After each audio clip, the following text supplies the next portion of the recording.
Good morning, everyone. Thank you for joining us today. We are joined today by Georgina from Forward Carers, and we are also joined by Dr Dr Ashraf, who is our dementia lead and a GP here at Hall Green Health. Today they will be speaking about speaking with your GP about a diagnosis of dementia and what happens next.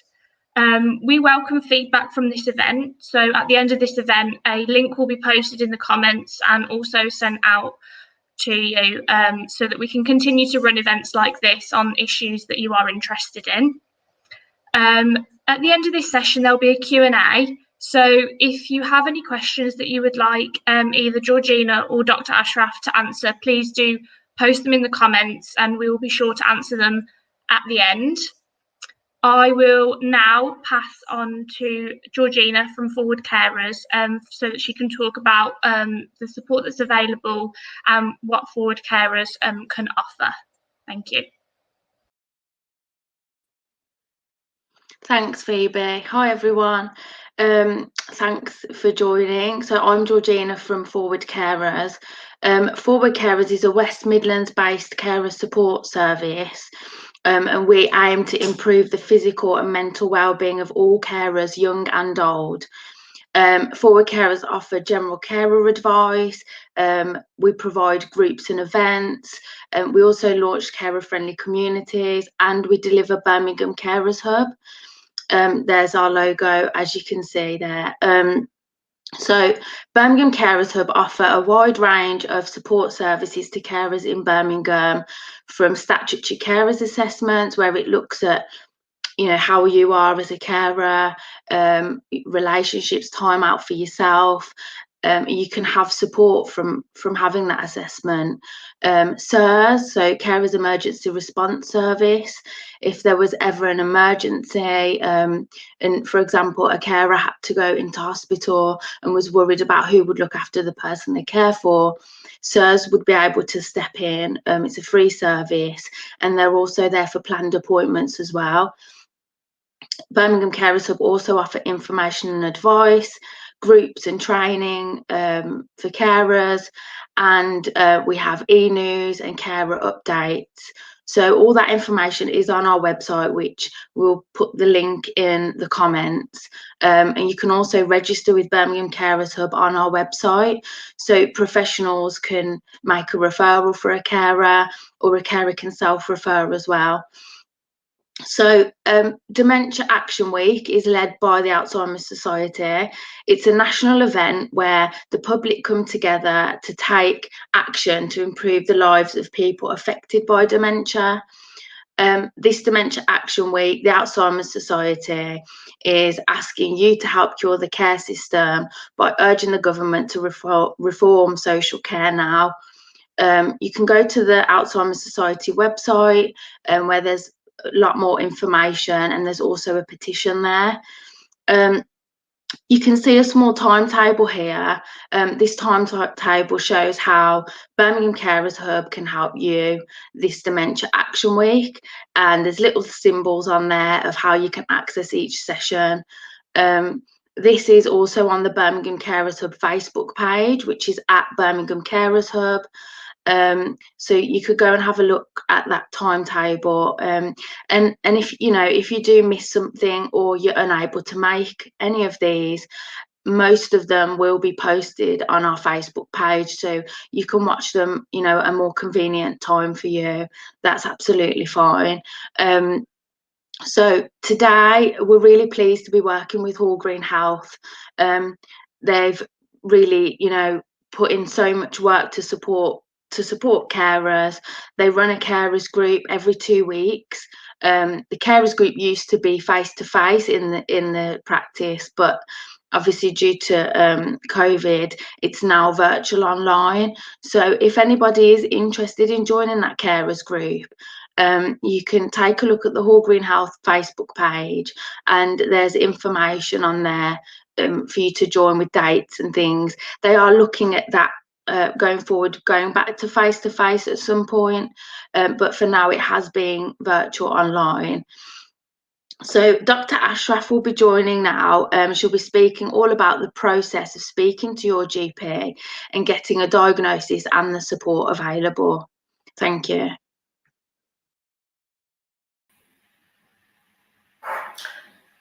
Hello everyone, hi. So I'm Dr Sonia Ashraf. I'm a GP here at Hall Green Health, and I'm the dementia lead for Hall Green Health. I'm really pleased to open this educational event on dementia, and as Georgina has said, this is Dementia Awareness Week, or Dementia Action Week, and we're holding this educational event for our patients, and we've sent a text to everyone aged 40 and over to make them aware of this event. This event isn't just for patients who have dementia or for carers. This is for all our patients. We want to hold these events to educate our patients, and we want to equip our patients with knowledge and allow them to be aware of what they can do to reduce their risks. So one of the aspects we'll be covering today is how do you reduce your risk of developing dementia? So this event is for fit and healthy people. It's not just for patients with dementia. We want to empower you, and we want to encourage you to start making steps to prioritize your health. And we hope to do more educational events like this. Now, prior to COVID, we did hold, it was about 2 years ago, we did hold a dementia event, which was held here at the practice. It was hugely successful, and we were hoping to hold it every year. However, then COVID arrived, and so we've now made this a virtual event, and we have sent a link out to all our patients to encourage them to come to this event.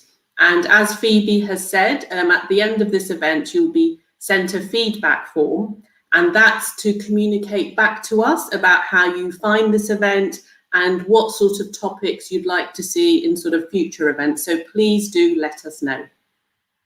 So, moving on to dementia. So dementia is it's a general term. It's a general term used when we are referring to patients who may have memory impairment, they have their thinking ability is impaired, and this starts affecting their everyday life. So, for example, we could say that respiratory diseases is a general term, but there are different types of respiratory diseases such as COPD or asthma. And the same applies to dementia. There are different types of dementia. The most common is Alzheimer's disease dementia. And in primary care, we often see our patients consider dementia as a normal part of aging, but they're mistaken. This is not the case. So dementia is not the natural part of aging. It's a formal disease like any other disease, like heart disease, diabetes, and asthma. So everyone on occasions may have memory lapses, but memory loss with Alzheimer's disease, which is the most common, it persists and it worsens, and eventually it starts affecting your everyday activity at home and at work. And in terms of science, we're still unsure exactly what happens in Alzheimer's disease, but we do know that the brain is affected, the nerve cells are damaged, and there are loss of connections between nerve cells, and eventually these nerve cells die, and in the later stages, the brain shrinks. So Alzheimer's disease is irreversible, it's progressive, it's a progressive brain disorder. Next slide, please. So, what can we do to reduce our risk of Alzheimer's disease, which is the most common type of dementia?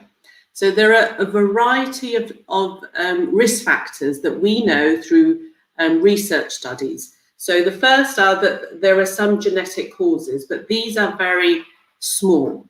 What we do know is that there are a large number of lifestyle causes which increase your risk of developing Alzheimer's disease. And these include lack of exercise, obesity, smoking, hypertension, which is high blood pressure, high cholesterol, and poorly controlled diabetes. Now, these risk factors that I've listed, these are what we call modifiable risk factors. So by changing your lifestyle habit, you can, to some degree, alter your risk and reduce your risk of developing dementia. So by adopting a healthy, low-fat diet, which is rich in fruits and vegetables, by committing and investing in your health and prioritizing exercising, 2 to 3 times a week, or even just once a week by starting.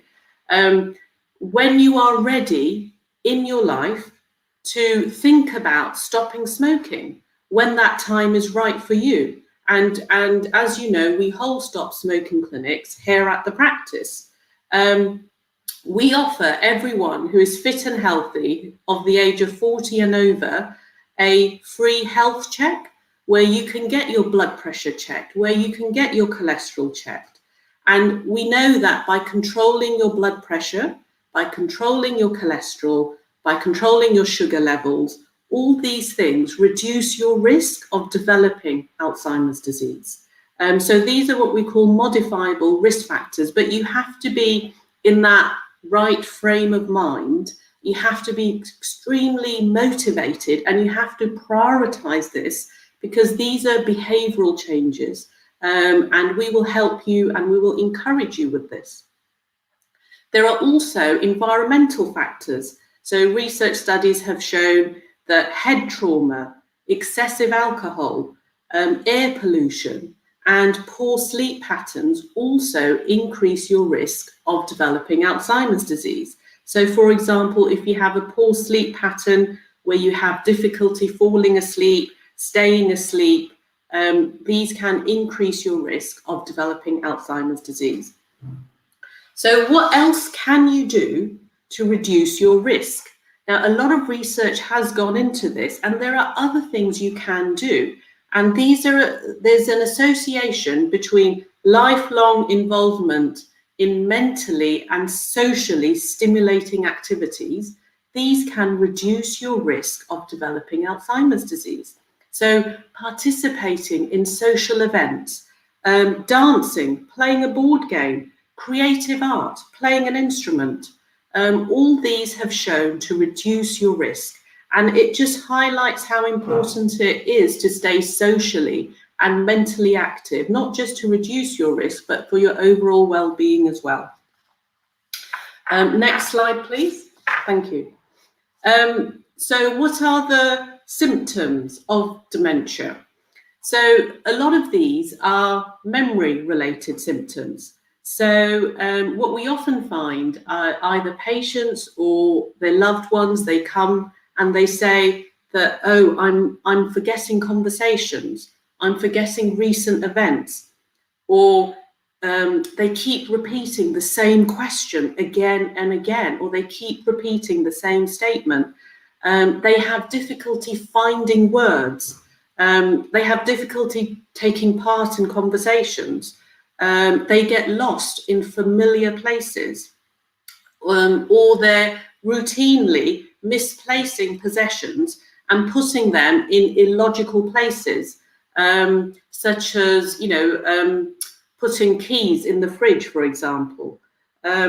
Also, there are more emotional symptoms, such as distrust in others, delusions and paranoia, such as believing that things are becoming or things are getting stolen. They can become very irritable and very aggressive. In the later stages, they can forget close family names, and they're unable to manage their finances. They're unable to deal with or recognize numbers. There can be language skills. There can be large numbers of mood changes, planning, organizing, problem solving, and self-management. And just they can become very, very withdrawn. And so what is common here is that this starts then affecting their sort of daily living. Next slide, please.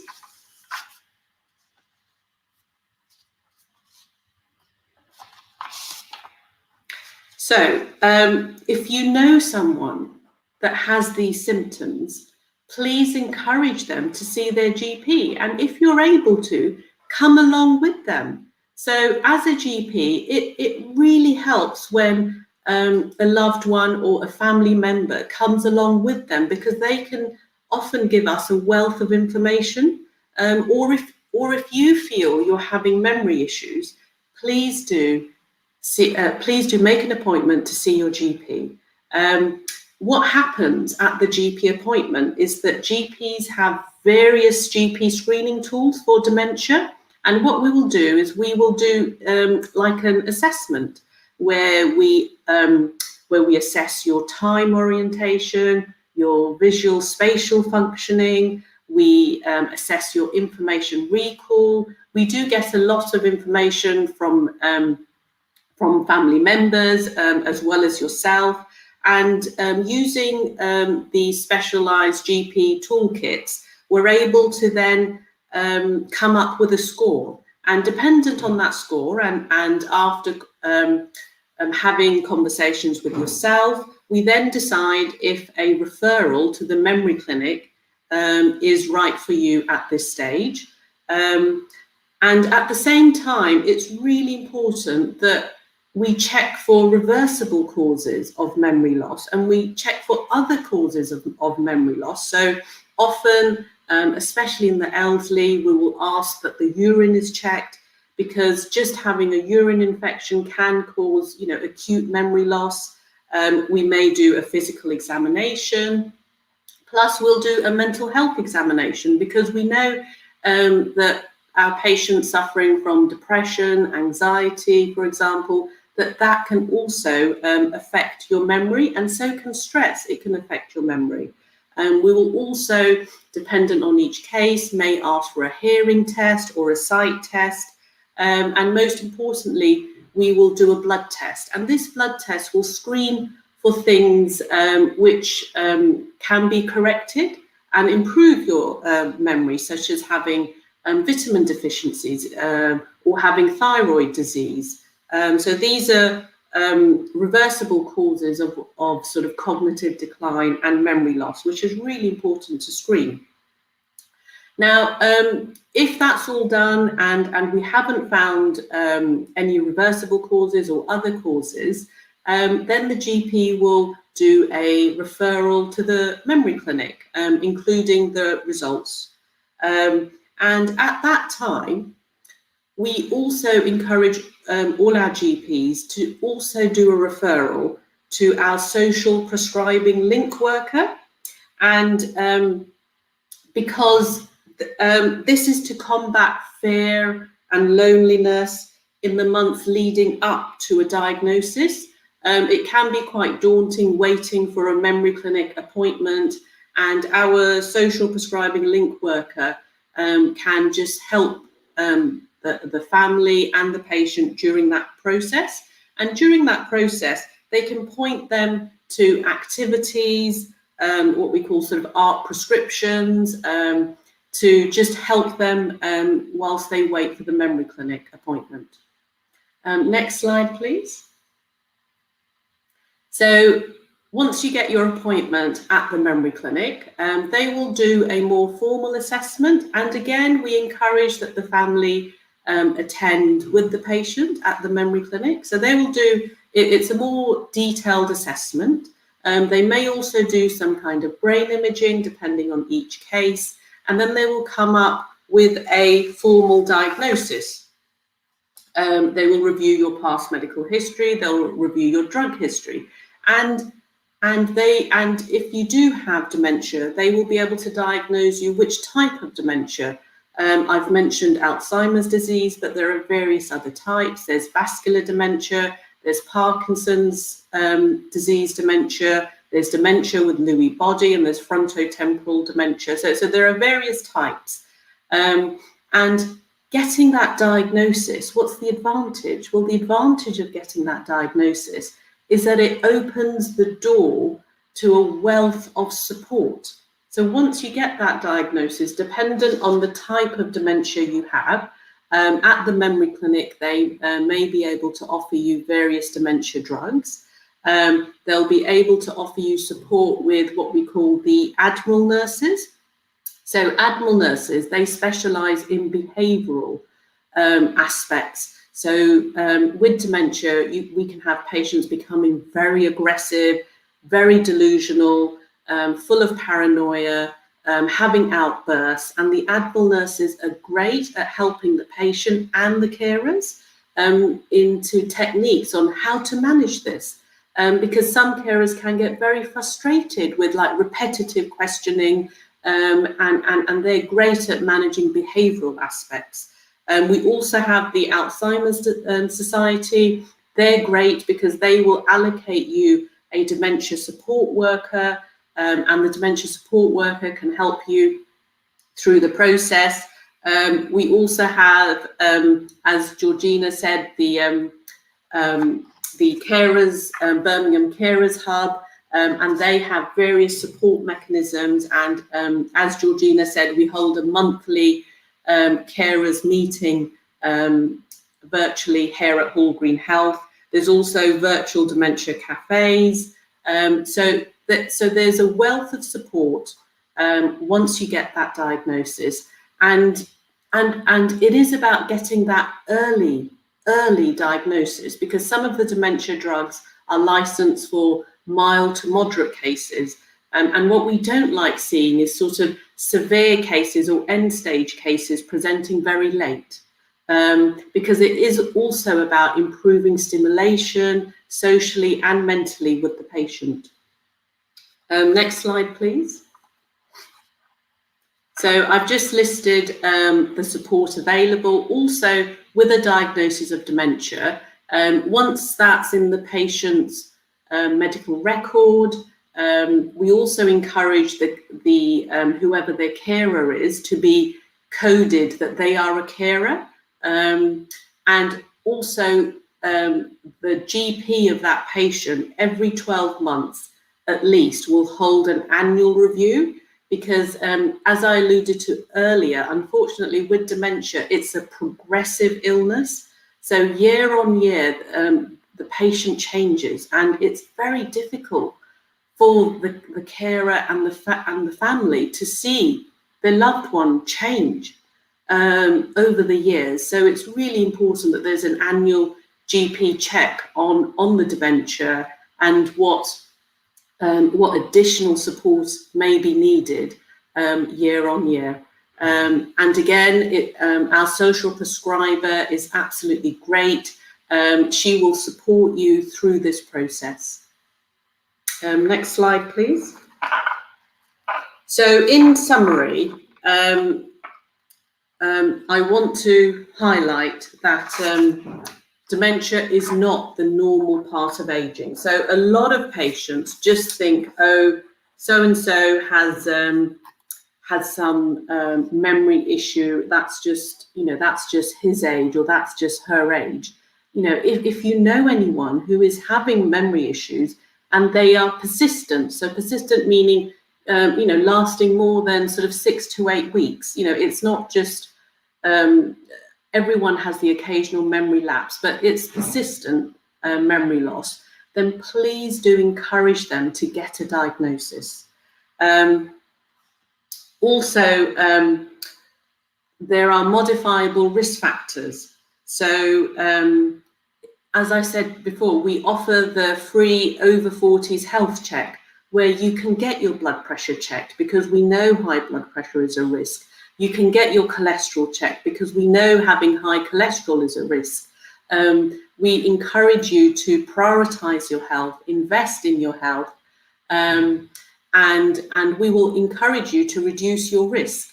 And the most important thing is to get that early diagnosis, because it opens a wealth of information. And we are here to support you. And a lot of the time, especially with dementia, it's it is about the patient, but equally it is about the family as well, because the family are the ones that see the patient changing over the years, and the carers, they can get exhausted, they can get frustrated, especially as the caring needs increase. So it is really important to get that support there, so we can help you. Yes, so thank you very much. I just want to, just before we go to the question and answer session, I just want to thank Phoebe for organising this event, and thank Georgina for coming and highlighting the support the Carers Hub give. I'd also just like to thank our team to hold this event, even though we still have COVID, and we would really value your feedback at the end of the session as to how you feel this session has gone and what future events you would like, and how we can help you and equip you with the knowledge that you need to make decisions in your life. So yes, so if we open to questions, and if I let Phoebe read the question, and then we can all try and answer it. Hi there, thank you, Dr. Ashraf. So I'll just go through a couple that we've had through on the comments. So we've had somebody ask if social prescribing link worker is specific to Hall Green Health. Yes, so our social prescribing link worker, who unfortunately couldn't make it today, is Jennifer Luceda, and she is our social prescriber for our primary care network, and our PCN, which is the primary care network, is composed of 3 practices. So she is our social prescriber for us and 2 other practices. And you don't need to see a GP to see her. You can actually book an appointment with our social prescriber directly by ringing through reception. So she is part of Hall Green Health, but she's also allocated to 2 other practices. So we share her. Thank you, Dr. Ashraf. Okay, so we've had one from Birmingham Carers Hub to say, roughly how long is the waiting time for an appointment at the memory clinic?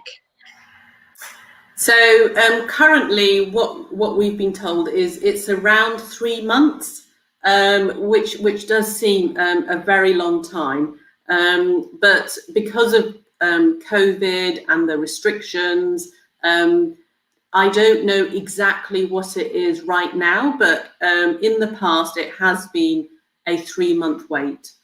Once the GP does all the physical examination, mental examination, does the GP toolkit to get the sort of memory score, and does the blood test, we can then go ahead with the referral. But during this wait, because it can be very overwhelming to get a diagnosis of dementia, and we completely understand that. So that's why I've really highlighted that our social prescribing link worker supports our patients during this diagnosis process. Thank you, Dr. Ashraf. So we've had another question through to say, is dementia hereditary? Yes, so there is some genetic link, but it is very uncommon. So most of the dementia diagnoses that we see, the vast majority are new diagnoses where there hasn't been any first-degree relative with dementia. So if you have a first-degree relative, it doesn't mean you will get it. It just means that that is a risk factor, and the vast majority are not hereditary. The vast majority, as I said, there are lifestyle factors and there are environmental factors. So it's really important that if you're serious about reducing your risks and you want to prioritize your health, it's just like when we might do up our kitchen or we might do up our bathrooms. We are prioritizing, we are investing in our houses, for example. It's really important to just have a break, because everyone is busy, and just prioritize your health and prioritize, invest in your health. And we are here to support you, especially with the over 40 health checks. Thank you, Dr. Ashraf. Next question is there medication to slow down the progress of dementia? Yes, so depending on the type of dementia, at the memory clinic, depending on which type you have, we do have dementia drugs. And a lot of the dementia drugs are licensed for mild to moderate cases. There are some dementia drugs that can do other cases, but one of the advantages of getting an early diagnosis is that the dementia drugs, as I said, dementia is irreversible, unfortunately, but some of the drugs have shown that they reduce the progress of dementia. And this is why the specialists at the memory clinic use these drugs. They will monitor the drugs. I know, especially with some of my patients, the drugs have reduced their aggression, they've reduced their outbursts, they've reduced the rate of dementia, because year on year, as a patient, you may notice, quite big changes. So getting on these drugs, depending on the type of dementia you have, has shown to slow the progress in some of our patients. Thank you, Dr. Ashraf. We've had another similar question to say, is Alzheimer's genetic? My granddad had it. I do get worried about myself. Is there any tests available? Yes, so Alzheimer's disease is genetic. There is a genetic element, but all the studies have shown that just because you have, your granddad has Alzheimer's disease, it does not mean you will get it. It's all about risk factors. So it just means that there's a risk factor, and it's then about how do you reduce your risks. So what you can do is reduce your modifiable risks. So these are the lifestyle risks that I've gone through. So if you're worried about it, it's about reducing risks. Unfortunately, there is no test available, that there isn't a screening test that we do, such as, for example, with bowel cancer and with breast cancer, we do screening tests before you get the illness. There isn't one for dementia if you're fit and well. So if you're fit and well, it's about reducing your risks of getting dementia. Once you get symptoms, that's when we can diagnose you. We can't diagnose or screen for dementia before you get symptoms. So before you get symptoms, it's really important reducing your lifestyle risks. So, reviewing your diet, low fat, sort of Mediterranean diet, full of fruits and vegetables, exercising, checking your blood pressure, checking your cholesterol, checking your sugar. These are all things that you can change, and that you can change your risk by prioritizing. And it's a lot of motivation, and investing in your health. Thank you, Dr. Ashraf. So we've had one that says, can I as a carer speak to my GP to see what to do next? I am a patient at All Green Health and would love to speak to Dr. Ashraf, possibly HGH2. Yeah, no, absolutely. So if you are a carer, I would definitely encourage you to speak to your GP in terms of what support is available, but also I would encourage you to join our monthly carers meetings, which Georgina virtually holds, because she goes through all the sort of support that is available to carers. And yes, I'm very happy to speak to you. If you want to make an appointment with me, then please do. If you do speak to a GP here, please ensure that the GP has coded you as a carer, because there are lots of events and things that we offer our carers. And if on your medical record you've been coded as a carer, then you will appropriately get access to all the support and the events. So yes, so there's a lot we can do. Yes, please do make an appointment. Thank you, Dr. Ashraf. Our next question is, would a CAT scan show if you have had some form of dementia? Yes, so this is a really, really good question. So to get a diagnosis of dementia, it's excluding reversible causes and excluding other causes, because there's a whole array of diseases that cause memory loss, and dementia is just one group of them. So it's getting a CT scan or an MRI scan in conjunction with the clinical symptoms. So we would review what are the clinical symptoms and what does the CT scan show, and then that's how the specialist at the memory clinic then formally diagnose you with dementia, and based on your medical history, they are then able to diagnose what type of dementia you have, because the type of dementia will also help them decide what type of support they can put in line with you. So yes, it does help. Thank you, Dr. Ashraf. So we've got another question of, please explain how/when a GP will talk to the carer or family member about a patient's dementia. So what we encourage is, as a GP, we would encourage that if you're worried about a patient, that the family or the carer come to the GP with the patient, and then we're able to speak to the carer and the family.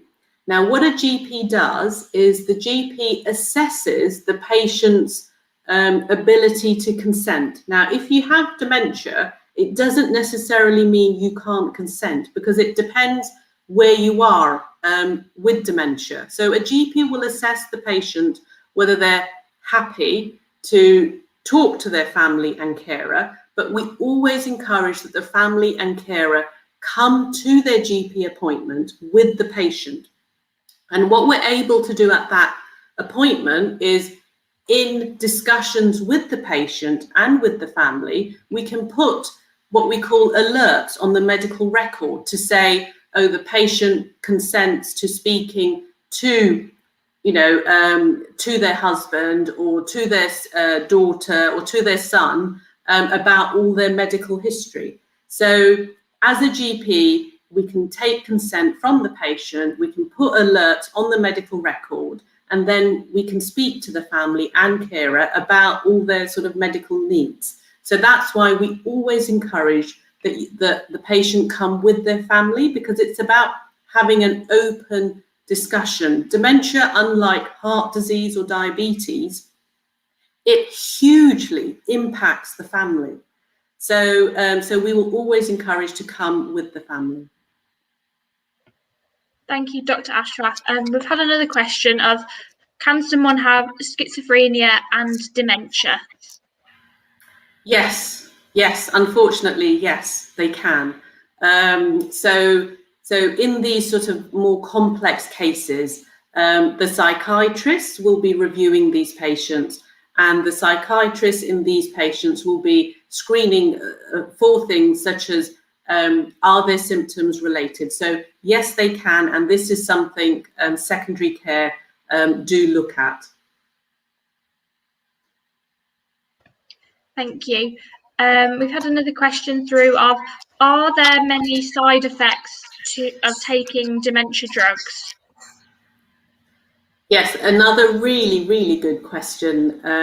So with any drug, there are usually a whole sort of list of side effects. And before we start any drug, we always alert, and this is done at the memory clinic.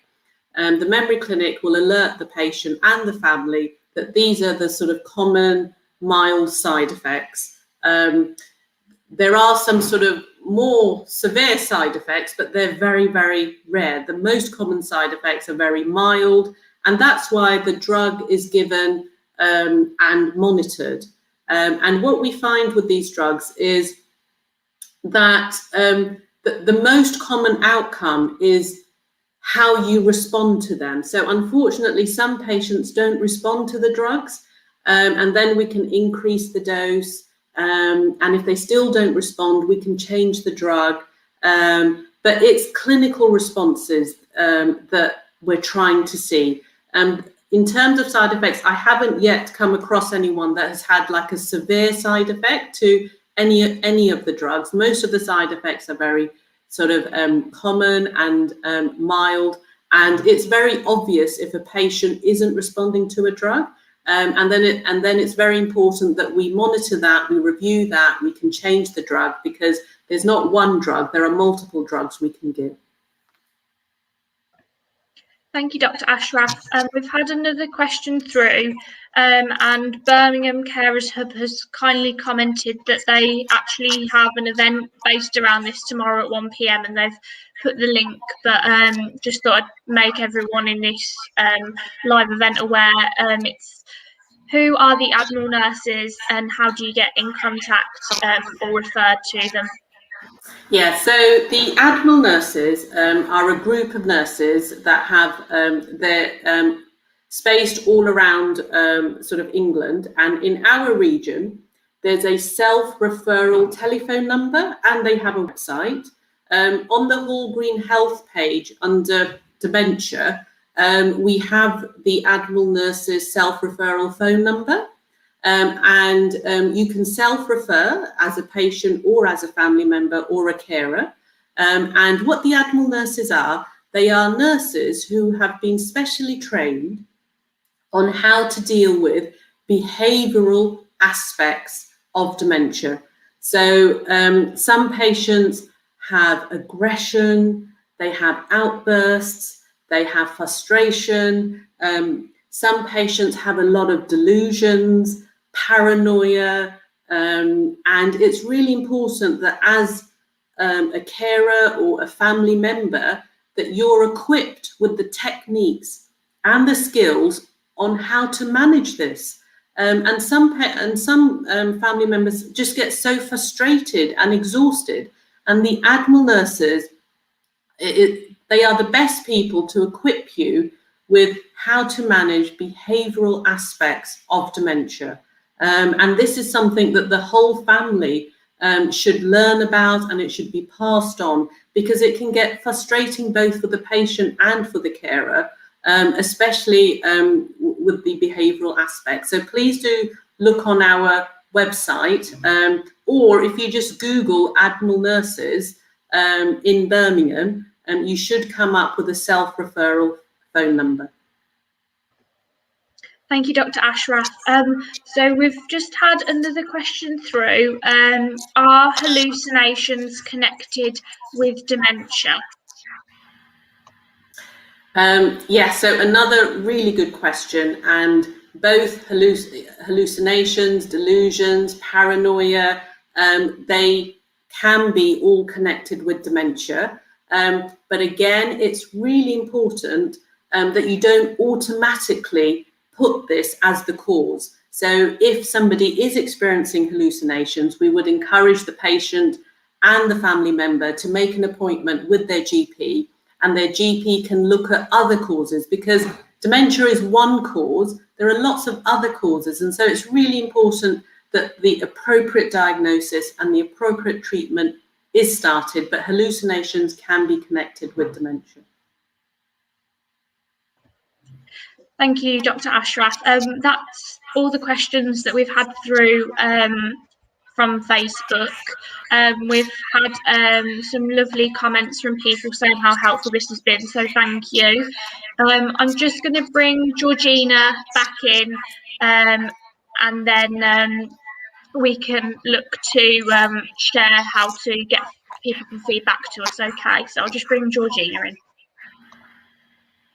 Thank you. Thanks, Phoebe, and thank you, Dr Ashraf. That was really informative, and I think it, all this information and advice, it really helps people to feel less alone as well. If they are experiencing anything really, if it's themselves or their family member, dementia or concerns, I think it's just really reassuring.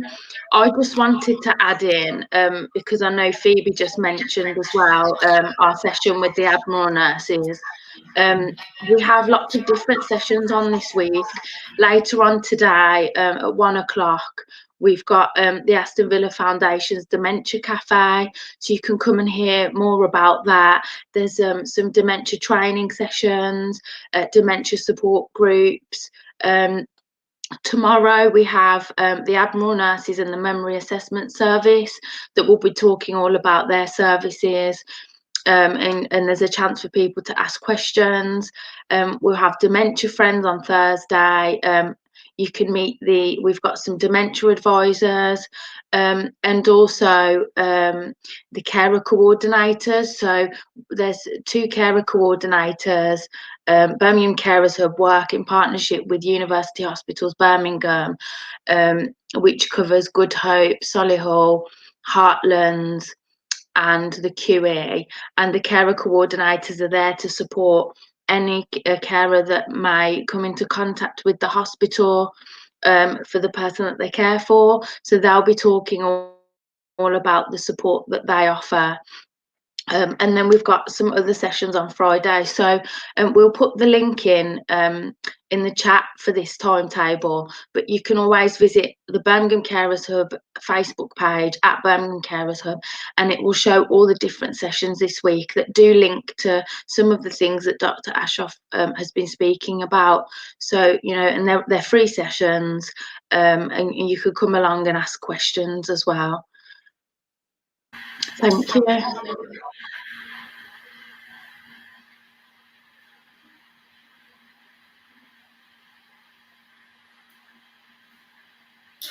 You're muted, Phoebe. Sorry, that was a silly mistake. Just have a couple of questions I've just come through, Dr Ashraf, if you don't mind picking them up. Can long-term COVID symptoms be connected with dementia? Yeah, so another really good question. So long COVID is something new. So we are still learning about long COVID. And what I would encourage is anyone who had COVID-like symptoms, which have lasted more than sort of 6 to 8 to 12 weeks, please do see your GP. Because long COVID is something new. There's a special hospital clinic where they see long COVID patients. And at the moment, we don't know what type of dementia or even dementia, if it is connected, but we do know that long COVID has caused a lot of memory issues. So anyone who's had persisting COVID symptoms, we would encourage them to see the GP. And what the GP does is that the specialist consultants at the hospital have given the GP a template, and there are blood tests, there is imaging, there's all types of preliminary tests that the GP first has to do to make sure it's not something that we already know about. And once that's been excluded, the GP can then refer you to the long COVID clinic. And they are still investigating this, but this is a really, really good question. And at the moment, we don't know, but it's ongoing research. Thank you, Dr Ashraf. I've just checked through. I don't think there's any more questions. There's a lot of thank you comments, which is really lovely. Thank you, everyone. I will be posting the feedback link shortly. I will just check. Yeah, we've reached the end. I didn't know if there's anything else you wanted to say, Dr Ashraf. Yeah, I'd just like to thank everyone. This is our sort of first live streaming event on dementia. And thank you everyone for making this possible.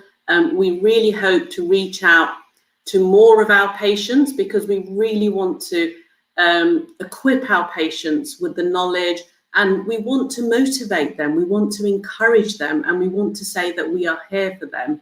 It would be great if you could feed out the feedback form, which will be sent to you straight after the session. And also, just to let you know, I'll be doing another one of these in a couple of weeks on cancer. on how to reduce your risk of cancer. So that will be coming up shortly. But thank you to everyone on making this possible. Thank you, Dr. Ashraf. I've just popped the link to our survey in the comments in case anyone wants to click on that straight away. I'll just bring Georgina in as well so she can say goodbye.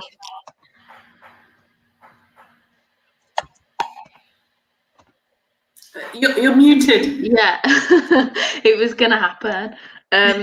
Thank you both. It was a fantastic session. I really hope it's answered a lot of questions for people. The fantastic thing about these sessions being online is if anybody's missed this, or you've got a family member, friend, a colleague, or anyone you know that this video may support in any way, feel free to share it.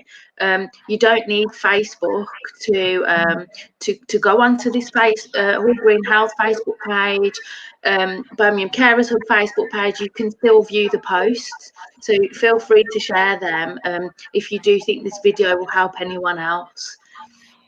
Thank you.